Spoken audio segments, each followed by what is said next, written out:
do this, may I call on stage as moderator Mr. Arastu Khan, Chairperson of Bangladesh NAB. Sir, if I may invite you.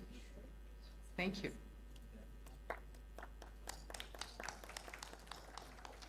I'm going to call this the Future Forward panel, sir, because this is going. Oh, good. I've given it a name, sir. Thank you. And as guest speakers for this panel being led by Mr. Arastu Khan, may I call on stage Dr. Sheikh Shamsuddin Ahmed, sir, again. I don't see him. Is sir here?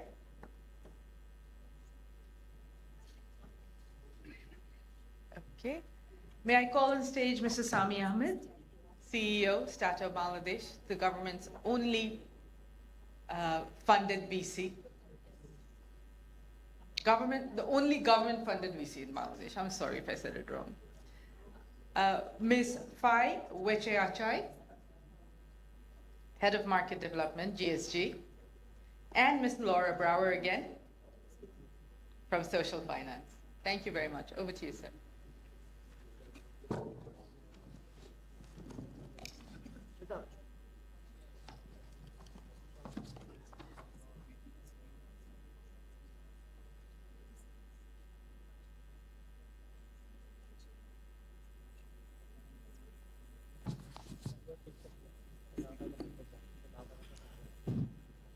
Good afternoon. Thank you very much for coming and be present on the celebration of the 5th anniversary of NAB Bangladesh, and also witnessing the declaration of what is called Impact Investment Day every 10th of November. And we hope to, as Farhad said, that next year on the 10th of November, we want to come to you and you come to us with some news that we can really celebrate, news and work that we could possibly celebrate.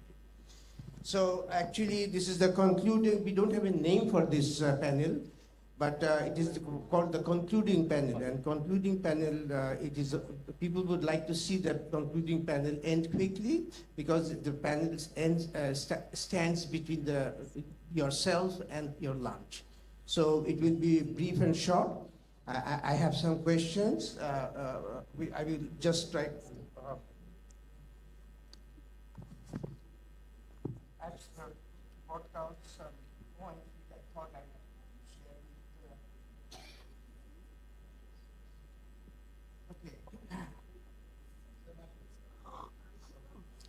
Okay. The idea of this panel is to bring in the 3 discourses that has taken place during the day, and to stitch a story as to how impact investment in Bangladesh can benefit from this discussion. So allow me to introduce Dr. Shamsuddin is missing.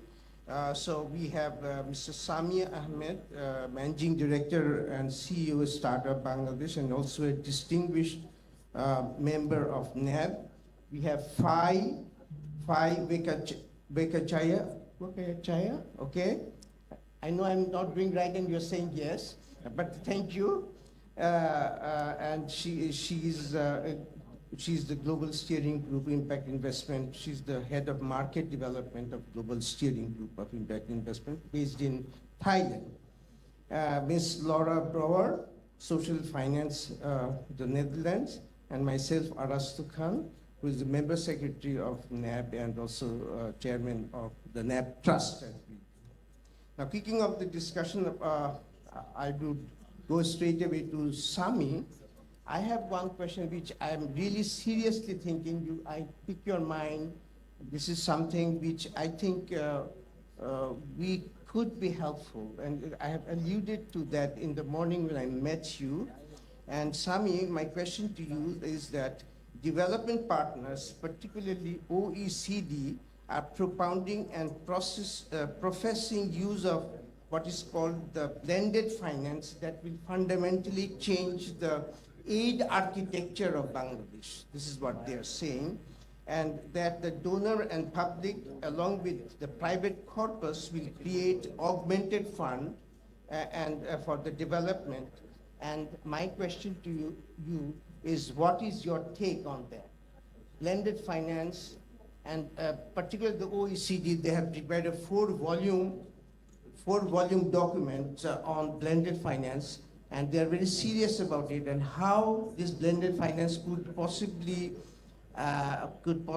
help Bangladesh or influence, as they are saying, or the aid architecture of the country. And this has happened particularly following the Addis Ababa 2015, when they thought that financing for development would come in a major way through this blended finance. What is your take on this? Sure. No, thank you very much for the question. But I'll be honest with you, I have not read the OECD report on blended financing.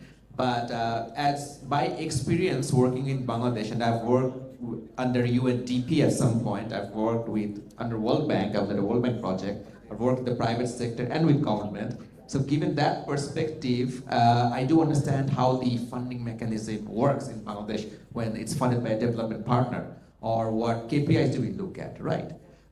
Going forward, today we talked about different instruments. We talked about impact investment instruments, and Laura gave a fantastic presentation on outcome-based financing. We did hear a little bit from UNDP earlier today morning how they're considering outcome-based financing in some of their projects, right? We heard from JICA, but I understand those are mostly based on infrastructure projects, right? But a lot more is required. There are many innovative areas of financing that can be explored. I think it's high time that the government of Bangladesh should also think about how these can be implemented, how the ministries, what we talked about today morning is, can we have like a social impact bond, something like that, a social impact project financed by the government, focusing on outcome rather than the traditional method of financing. I think this is an excellent idea that you shared today morning, and I think this is something we can pursue. There is a question in that one. First of all, you finished your blended finance, and then I'm going to question, and I'm pretty serious about it. Huh? Right. So you are done with your blended finance? Yeah, sure. I have a second supplementary question, which I think should have been number one, which is, do you have any thoughts on how social investment bond or development investment bonds could be integrated in financing small government projects in country? Why I'm saying, because I served finance division for about 9 years, and then I was 2 years at ERD as Additional Secretary World Bank, and eventually I joined, I was the Secretary for Planning. I looked after the physical infrastructure as Member Planning Commission. Now I see there are lots of small projects all the ministries have, but these projects, the money is allocated for the year, and year 1, year 2, year 3, money is going there. Nobody takes care where the money is going, is it giving any return? So these things could possibly, you can think, if we can think some kind of outcome-based or social investment bond and or development investment bond. Now, I said to you that if required, I will take you also with me and go to the minister and talk to him as to how we can, because that's a great way of saving resources.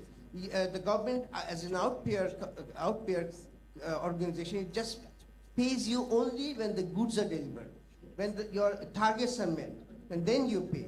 So, and also, government ensures that these outcomes are delivered. So these are very positive things, and if we can take together, this is my second question to you. So I will give an example of my own experience regarding this, right? When I was leading a World Bank funded project under the Ministry of ICT, we trained a lot of youth in IT skills across Bangladesh, 64 districts, right?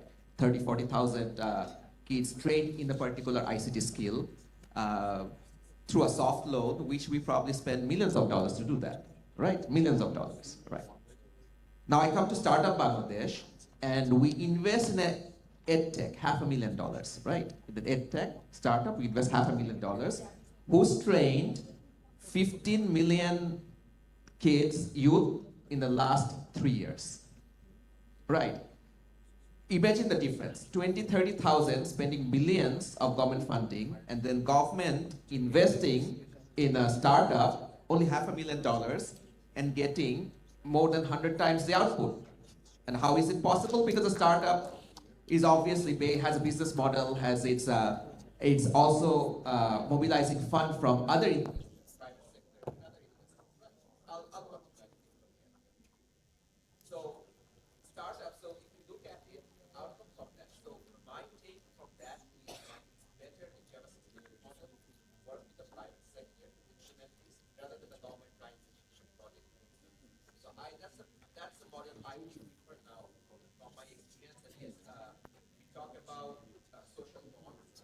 If they are used to support projects like this, where it's outcome based. And I remember Laura giving some examples of some projects in India where it's similar, but I would rather have the implementation done by a private sector, maybe even support startups to actually implement that. And I think the result would be much better.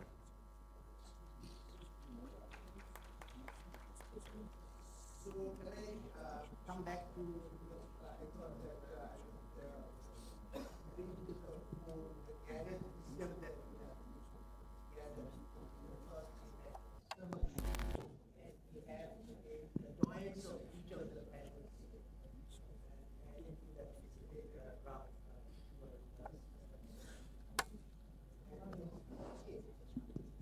Yeah. So I was saying that we are the gathered knowledge that we have gotten during the three panels. We wanted to have shared with you and have to share with through the leader of the leader of the what is called the facilitator of the panels. So we have a question to Dr. Dr. Shamsuddin. First of all, many accolades to Bangladesh Securities Exchange Commission for the foresight of framing an alternative investment rules in 2015, when only a year ago the G8, at the behest of G8, Gordon Brown, the UK Prime Minister, commissioned Sir Ronald Cohen as the task force chief. And actually from that day onwards, in 2014, Impact Investment started, the ideas started loading. It's a very new concept. And I'm surprised that BSCC, Bangladesh Security Exchange Commission, came out with their alternative investment plans, which includes impact investment, other than PE and venture capital. So I give a huge accolade to BSCC, and I remember very in fondness Dr. Bala, with whom I worked, and also Arif Khan. They were early, they were there before, I think. So they have done a good job, and my special huge appreciation is for Dr. Shamsuddin, is for his instant readiness to support anything that we do. And I really appreciate that. And I have never seen a regulator, as Anita has said a little earlier, that a regulator has been so proactive in supporting. And you would be happy to know that Dr. Shamsuddin is organizing another day, day 2 of this seminar at Bangladesh Security Exchange Commission, and they are organizing everything. He is the star there. So thank you very much for that. And with these few words, I would like to ask one question to you, which is, I will ask you that what proactive changes in the regulatory landscape could let us see a substream of impact investment in the along with the mainstream investment in Bangladesh? Do you see anything? And how can you, and my second question is, how can you possibly influence, as you are one of the mover and the shaker, and you are holding a very important position, how you can proactively help in Bangladesh go towards impact investment, creating a small sideline impact investment stream alongside the mainstream investment regime. Thank you. Thank you very much, sir. Security Exchange Commission is actually a regulatory body. It it doesn't issue securities, but it makes rules and regulations for those securities. We we have done the thing that is actually necessary, and many of these are yet to be explored even. For example, we have very categorically included some clauses in our debt security rules on blue economy, which is a huge and vast economy for this country. We really have a future over there, which also has serious impact on environment, and it can be very useful for positive impact on many dimensions, including because we are the MVC, most vulnerable country in the world, and our sea level is rising, coastal area will be inundated in the coming days. So there are a lot of things to do, but we do not issue bond. We do not collect money ourselves. It has to come from the private sector, and if it comes from the private sector, we approve. In that case, as I have said you before, we do unusual regulatory environment as well. For example, we are working with crowd financing. Sami knows about it. We are working with social security exchange. It's not a regular exchange; it's a social exchange. I mean, people are collaborating in developing financing for the wonderful ventures that can have serious positive impact on the socio-economic activities of a venture. So we are ready. You let us know what you want us to do. You'll be very happy to know by the ordinance by which the Security Exchange Commission was initiated. The ordinance of 1969 actually gives us a very special provision which is not available to many officers. In fact, almost none in this country other than the DSA. And that is called that we can make our rules and regulations immediate. We can do it right away. If we see something, at one point of time, SEC was a part of finance division. Used to issue the capital control of capital issues, department, CCI, control of capital issues. But we can create rules and regulation without going to the parliament because we don't enact act or ordinance. But we are the only organization which can create this kind of. We can issue a directive or notification at any moment of time. So there is no problem in improving or devising or creating a situation where these initiatives can be promoted. So there is no need for reinventing new ideas or challenges in a manner that there is problem. In fact, there is. I can see. I cannot talk a lot because it's a limited time. I can see that doing this thing is really very easy. And you'll be happy to know, for an example, we are at the moment promoting very seriously in developing an orange bond, for women. So we are working towards that. But, somebody has to issue, maybe NAB can issue one, or Startup Bangladesh can issue one. We cannot do it ourselves. Okay, thank you very much. Actually, we have to be really quick, but I have two questions for two ladies over there. One is to find two intriguing issues confront impact investment. Impact measurement and scaling up. Scaling up. Two problems that impact investment faces is scaling up and measurement of it. Because if you can measure, you can only manage. Otherwise, you cannot manage. So measurement is fundamentally important. That distinguishes from other GSG kind of investment. Can you put through on 2 minutes, maybe 2-3 minutes, please? Thank you. I guess I'll just make a comment on sort of the overall, everything that we're talking in. Yes, and especially from the ecosystem perspective that we're working on, right? I think from today's discussion is very important that we pay attention to, not only doing good, but measuring it. We make that point, right? And we need to measure impact at the same way that we measure profit, because only then we will be able to make informed decisions, make intelligent decisions about, whether this is a good investment, whether this is a good employer to participate in. We need a lot of data, but at the same time, you need to find the right kind of data, as it was mentioned on the panel as well. Sometimes less is more. You don't need a lot of, like complicated sets of measurements, and you also have to customize it to the context and to your business and to, the way that you run things to make it more applicable to you.